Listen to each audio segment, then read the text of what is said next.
I didn't know the interviews today. I was out playing pickleball. I'm sorry, I didn't remember. Welcome to another edition of Between Two Office Plants. I'm your host, Scott Galifianakis, and today my guest is Dave Gunn from the BNSF Railway. And Gunn, that's with two N's, correct? Yes. And Two so N's. the first one is silent? Can be, yes. Well, okay. Sorry, I'm really nervous about this interview. Don't be nervous, Scott. It should be a smooth interview, and we'll try to have a little fun. Okay, I just don't want you to screw it up. Anyways, thanks for being here. Thanks for having me, Scott. Well, it wasn't my idea, but anyway, so you're retiring this year after more than 50 years with BNSF, correct? 50? No, it may have seemed like 50 years at times, but no, actually just 35. Oh, 30. And have you ever seen a train? Occasionally, yes. Do you know where it was headed? I believe the last time it was heading south. Okay. Emporia, Kansas, I think. Yeah. And do you feel that you are emotionally connected? I try not to be, but occasionally I have to be per our performance management indicators that we do here at the railroad. Okay, so in your time at BNSF, you have played the role of an employee, a boss, a clown, a cow, a sumo wrestler, Dracula, Santa, and a woman. Which character do you feel reflects your true persona? Well, that's a tough one, Scott.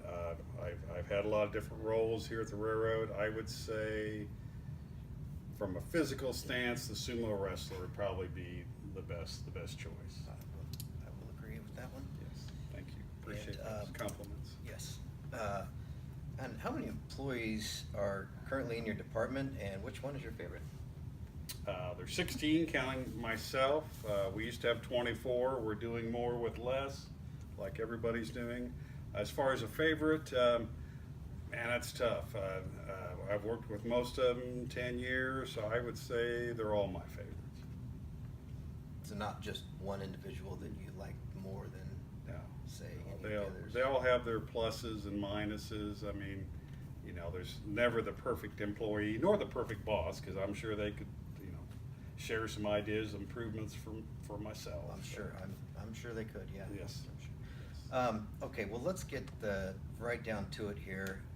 Could you tell me a little bit about ISS, which I understand stands for the Institute of Sarcastic Sandwiches? Is that correct? I feel that way some days when everything's going wrong, but actually, Scott, it means Interline Settlement System. Oh, okay. Well, I guess we'll agree to disagree on that one. So would you be able to tell me just a little bit about what goes on in your department, what the roles are, you know, what a day in the life of an ISS department employee is like? Oh yeah, it's varied. It's very busy. The Interline Settlement System is between 158 different railroads in Canada, U.S., and Mexico. We have monthly settlements with quite a bit of money each month. About $1.5 billion each month are traded between carriers, and it's handled through RailLink, which is a centralized system. They take care of all the payments and receivables, and you know, as long as the carriers who owe money send it to RailLink, RailLink disperses it out on a monthly basis, and it works really well.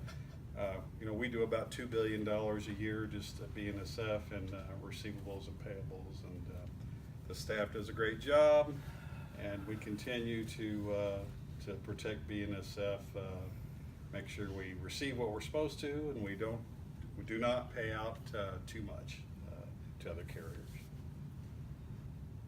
Well, that was fascinating and long-winded, but anyway, now we don't have time for trivia, so thanks for being here. Thank you.